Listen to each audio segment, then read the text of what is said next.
Hello everybody, my name's Cody Prince, or otherwise known as the Pebble Prince on YouTube, and I've been making a game recently on RPG Maker. I'm pretty happy with the result and wanted to show the progress that I've made on it so far, so yeah, let's get into it.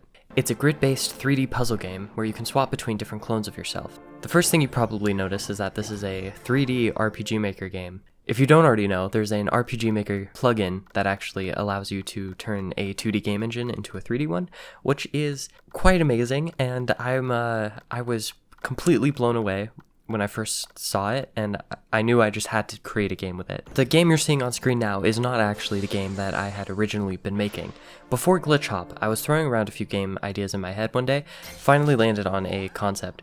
I was going to make a massive Pokemon-style game with a large open world, tons of collectible creatures, an interactive NPC system, and yeah, overscope has probably been the largest factor in my uncompleted projects because, wow. So after I burned myself out on that idea, I just sort of stopped making games for a while, but then I found Almalgamash's yes. After I found his YouTube channel, I subbed to his channel because it was one of the only YouTubers I was making RPG Maker MV3D content, and I really liked that. Then on October 11th, he started an RPG Maker MV game jam. So that was pretty exciting, and even though I had been making RPG Maker games for over 6 years, joining a game jam has never really crossed my mind. I especially had never seen an RPG Maker specific game jam before, so I decided to take on the game jam, and I started working on a new project. Because I understood that the scope was the one that killed my last project, I decided to try and scope this one a bit smaller, and I had only had a month to create it after all, but that still felt like a really long time to create a game for me, and also at the same time not a very long time to create like a full game, but I felt like I had plenty of time to create something. So I decided to make a roguelike RPG where you control a ton of ragtag robots that descend into a massive underground laboratory. And I was looking at Miitopia for inspiration for the feel of this game before the newer Miitopia was released. And well, I didn't really learn my lesson on overscoping projects because this one was also absolutely huge. You'd start in an elevator and choose a random bot out of 3. Each bot has random class, subclass, personality, look, voice, debuff, buff, and such. After that, you'd enter a safe room on a randomized floor where you can buy randomized loot from a vending machine, more randomized bots, also heal your damage bot. After you leave the safe house, you have 10 randomized events that would occur based on your current floor, such as combat, random Death Road to Canada style text events, social events between your various personalities, like where your Miis just like stop and start talking to each other randomly. Needless to say, I was not going to be able to fit all of that into the demo for the game jam, and at this point I still believed that I could create the whole game before it was over. But after 12 days of solid work, I was forced to reevaluate my plan for the jam. I took a really hard motivational hit once I realized I wasn't going to be able to finish in time for the jam, and then I just kind of gave up for a while, at least 2 days. And so after some days of rest, I'll call it, before Amalgamash released another YouTube video about the jam. What did you say? What? You have not submitted a game to the MV3D game jam yet? My Fall 2020 MV3D Game Jam, linked in the description below? Why haven't you? Why? You're going to practically hand the grand prize to the only submission that currently exists. Yes, I know. I've heard of other submissions. Those fabled other submissions. You have time. You've got time to get something together. A room, even.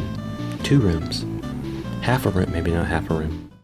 After hearing Almalgamash kind of given us the okay to submit a not fully completed game, or even a bad one, I was filled with determination. I was filled with confidence. I rushed back onto MV and scrambled to get something together, like anything together, knowing that the last project was a sinking ship because I knew I was just not going to be able to create everything I wanted to for the jam.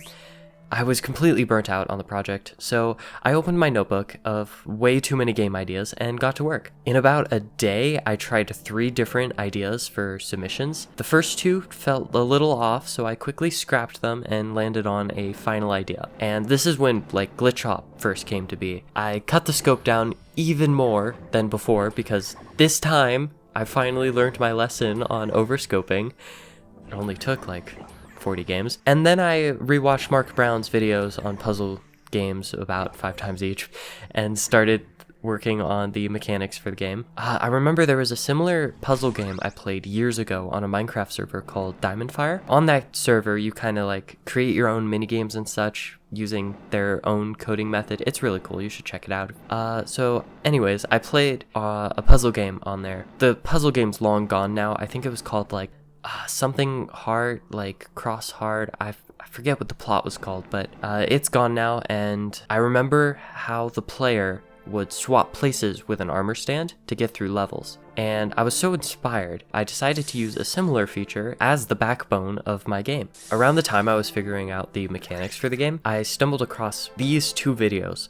The first one was another RPG Maker MV 3D showcase, and it was like really cool what they did with it and just the environment and the feelings of it. And another was a song created by Louis Zong, I think his name is. These videos had a massive impact on what the look and feel of the game would end up being. I'll link both of them in the description so you can go check them out if you want.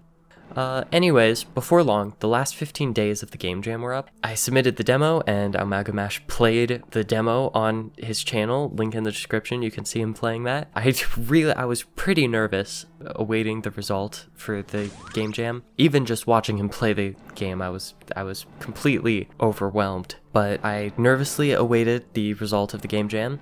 Later, I got a Discord message from Almalgamash that confirmed I was the winner of the game jam, and I was way too nervous about this. I mean, what can I say? It was my first game jam, and I was really new to this. Anyways, Amalgamash sent me the premium version of RPG Maker MV, and oh yeah, that was the reward for coming in first on the game jam. So yeah, now I'm able to make skyboxes and 3D boxes and lots of boxes now, so I'm grateful for that. Yeah, thank you Amalgamash for the game jam. It was really fun and a really good experience for me because now I'm working on a game. Now that the game jam's been over for quite a while, I've worked on and off on the project, so like a few months I'll be really good and a few months I'll just stop working, but I'm getting progress done. I work really hard on it when I am working on it. I'm currently working on the demo for the game, also the Steam page for it, so you'll be able to play the game on Steam yourself soon. The music, puzzles, story, and most everything else has been created by me, just not the plugins. But I am currently learning how to code, so I'll soon be able to make the whole thing using nothing but RPG Maker. That would be really cool if I could pull that off. I'm extremely excited for doing devlogs on it. This video took a lot of nerve for me to actually create as I don't know what it is. I think I kind of been burned by creating YouTube videos a while ago, so I don't know, maybe it's just stressing me out. But yeah, it took a while for me to record this and actually have the nerve to do it, so yeah. My next devlog should go into more detail about the game itself, like cutscenes, puzzle design, even my current dislikes with the project, and yeah, I don't know when the next devlog will be released, but hopefully it'll be released soon enough. Well, anyways, that's enough for me. Thank you for watching the video. Please subscribe to the channel if you feel inclined at all, and I pray you have an excellent day. See ya, and God bless.